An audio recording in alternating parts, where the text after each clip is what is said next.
गिरधारी और छाया के दो फर्जंद थे, मयंक और पीयूष।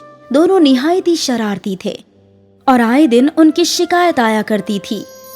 ये देखिए गिरधारी जी, आपके फर्जंदों ने गुलेल से निशाना लगाकर हमारी सारी मटकियां फोड़ दी। ये इस माह की तीसरी मटकियां हैं जो इन दोनों ने फोड़ी है। देख रही हो ना बेगम, पूरा गांव तुम्हारे इन दोनों लाडलों से परेशान है। कभी किसी की मटकी फोड़ देते हैं तो कभी किसी का सामान लेकर भाग जाते हैं। अब बच्चे शरारत नहीं करेंगे तो कौन करेगा? तुम्हारी इन्हीं बातों की वजह से दिन ब दिन बिगड़ते जा रहे हैं दोनों। आज तो तुम दोनों को अच्छे से सजा मिलेगी। गिरधारी ने दोनों को मारने के लिए छड़ी उठा ली। मुर्गा बनो, और अगर शाम होने से कब्ल तुम दोनों हिले तो देख रहे हो ना ये बेंत की छड़ी। मुर्गा बनो जल्दी। गिरधारी ने छड़ी जमीन पर पटकी और छड़ी की आवाज सुनकर दोनों डर गए और मुर्गा बन गए। तकरीबन 1 घंटे तक बच्चे मुर्गा बने रहे और गिरधारी वहीं बैठा रहा। अब्बूजान, हमें माफ कर दीजिए। हम वापस ऐसी गलती नहीं करेंगे अब्बूजान। अजी 1 घंटा हो गया है, अब माफ भी कर दीजिए इन्हें। आइंदा अगर तुम दोनों ने शरारत की तो तुम्हें सजा नहीं दूंगा, बल्कि घर से बाहर निकाल दूंगा, समझे? जी। दोनों बच्चों का पूरा बदन दर्द कर रहा था। छाया अपने लाडलों को भीतर ले गई और यहाँ गिरधारी परेशान था। ना जाने कब इन दोनों को समझ आएगी।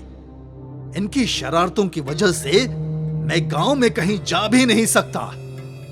अगले रोज मयंक और पीयूष रोज की तरह स्कूल जाने के लिए निकल गए। रास्ते में उन्हें एक ज़ईफ फकीर नजर आया। क्या बाबा, आप आज भी यहाँ? वो जब तक मुझे हुक्म नहीं देता मैं यहाँ से जा नहीं सकता बेटा। ज़ईफ फकीर ऊपर इशारा कर रहा था। ऊपर कौन है? कोई सैटेलाइट है क्या, या कोई जहाज? वो ऊपर वाला जिसकी हम सब कठपुतली हैं। आप क्या कह रहे हैं? ये सब हमारी समझ में नहीं आ रहा। खैर, ये बताइए, आपको भूख लगी है क्या? हाँ, लगी है बेटा। तो ये लीजिए हम दोनों का टिफिन। तुम दोनों रोज मुझे अपना खाना दे देते हो, तो स्कूल में तुम लोग क्या खाओगे? अरे बाबा, हमारे पास पैसे हैं ना, हम कैंटीन का खाना खा लेंगे। वैसे भी हमें अब्बा की सब्जी रोटी अच्छी नहीं लगती, जायका ही नहीं होता है। भले ही जायका ना हो, लेकिन मोहब्बत तो है। आप नोश फरमाइए, हमें देर हो रही है। फकीर बाबा को अपना खाना देकर दोनों बच्चे स्कूल चले गए। अगले रोज छुट्टी का दिन था और बच्चे गिरधारी के पीछे लगे थे। अब्बूजान, आपने कहा था कि आप हमें छुट्टी के दिन दरिया वाले मंदिर ले जाएंगे। हाँ, मुझे याद है, लेकिन आज मेरे पास बहुत काम है। एक काम करते हैं, अगले हफ्ते जाएंगे। आप हमेशा ऐसा ही करते हैं। आप हमेशा झूठे वादे करते हैं अब्बूजान। हम आपसे कभी बात नहीं करेंगे। दोनों ने मुंह फुला लिया और अपने कमरे में चले गए। थोड़ी देर बाद गिरधारी काम पर जाने के लिए निकला। छाया, दोनों बच्चे नाराज हैं, तुम दोनों को कुछ पैसे दे देना। कुछ बाहर का खाएंगे तो उनका दिल बहल जाएगा। मैं शाम में जल्दी आने की कोशिश करूंगा, फिर बाजार चलेंगे सब लोग, ठीक है?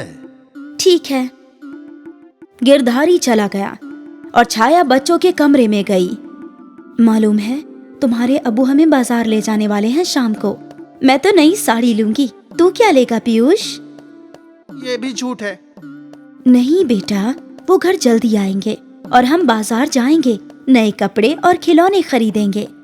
पक्का? और उन्होंने तुम्हें पैसे देने के लिए कहा है। तब तक तुम दोनों कुछ बाहर खा लो और खेल लो। बच्चों ने झट से छाया के हाथ से पैसे ले लिए और दरवाजे की जानिब दौड़ पड़े। वो दोनों गोले वाले के पास गए और अपना मनपसंद गोला खाने लगे। अब हम पूरा दिन क्या करेंगे? मैं तो सोच रहा हूँ कि हम तन्हा ही दरिया वाले मंदिर जाकर आते हैं। लेकिन कैसे? हमारे पास इतने पैसे हैं कि हम कश्ती का भाड़ा भी दे सकते हैं और खाना भी खा लेंगे। जब तक अब्बूजान घर लौटेंगे हम मंदिर जाकर भी आ जाएंगे, और तो और शाम में उनके साथ बाजार भी जाएंगे। वाह! दोनों बच्चे दरिया के किनारे पहुंचे। बूढ़े फकीर ने उन्हें दरिया के पास जाते हुए देख लिया। दोनों ने कश्ती वाले को पैसे दिए और कश्ती से दरिया पार कर लिया। दरिया के बीचों बीच एक जजीरा था जिस पर एक बड़ा ही खूबसूरत मंदिर था। बच्चे इस दरिया पर उतरे और खेलते खेलते मंदिर तक जा पहुंचे। ये मंदिर कितना अच्छा है ना, और यहाँ के अमरूद भी, वो देखो। दोनों पत्थरों से अमरूद तोड़ रहे थे। उन्हें वक्त का अंदाजा ही नहीं रहा। वो लोग अपनी ही मस्ती में मशरूफ थे। घंटों गुजर गए और फिर बरसात शुरू हो गई और फिर दोनों पानी में नाचने लगे। बरसात तेज हुई लेकिन बच्चे अभी भी खेल ही रहे थे। काफी देर बाद मयंक का तवज्जो आसपास गया। यहाँ कोई नहीं है क्या? मालूम होता है सब लोग जा चुके हैं। वो लोग दौड़कर कश्ती वाले के पास पहुंचे तो किनारे पर एक भी कश्ती नहीं थी। भारी बरसात की वजह से बड़ी बड़ी लहरें उमड़ रही थी। मालूम होता है हम फंस गए। यहाँ गांव में गिरधारी और उसकी बीवी अपने दोनों बच्चों को तलाश कर रहे थे। बेटा, मयंक और पीयूष को कहीं देखा क्या? नहीं चचा। छाया परेशान थी। वो रोने लगी। वो दोनों रोते रोते दरिया के किनारे तक पहुंचे। भाई, तुमने मेरे दोनों फर्जंदों को कहीं देखा क्या? नहीं भाई, मैंने देखा है। वो दोनों कश्ती से उस पार गए थे। क्या? अरे भाई, मैं तुम्हें 10 गुना पैसे दूंगा। मेरे बच्चों को लाने में मेरी मदद कर दो। दरिया में तूफान आया है भाई। इतनी बड़ी लहरों के सामने कोई कश्ती टिक नहीं सकती, और मैं पागल नहीं हूँ जो तुम्हारे फर्जंदों को बचाने के लिए अपनी जान जोखिम में डाल दूं। हे भगवान, अब मैं क्या करूं? मैं उन दोनों को सही सलामत ले आऊंगा। लेकिन आपके पास तो कश्ती भी नहीं है। वो ऊपर वाला है ना। फकीर ने बगल में देखा तो एक छपरे के नीचे एक पानी पूरी वाले का ठेला था। फकीर उसके पास गया। भाई, एक पूरी मिलेगी? ये लो। वो पूरी फकीर ने ले ली और उसे दरिया के पानी में रख दिया और कुछ पढ़ने लगा। और फिर पल भर में उस पानी पूरी का साइज बढ़ गया। छोटी सी पानी पूरी बड़ी हो गई। फकीर उसमें बैठ गया और अपने डंडे को चप्पू बनाकर पानी पूरी वाली नाव चलाने लगा।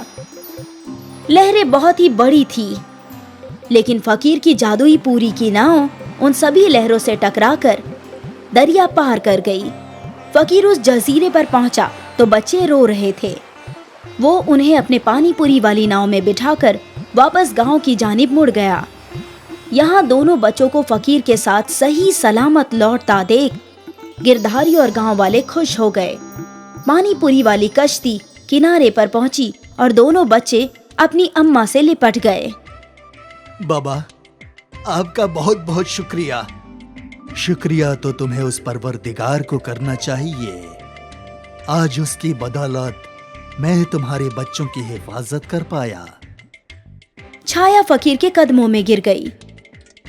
हमारे लिए तो आप ही ऊपर वाले हैं। आपने मेरे दोनों बच्चों की जान बचाई है।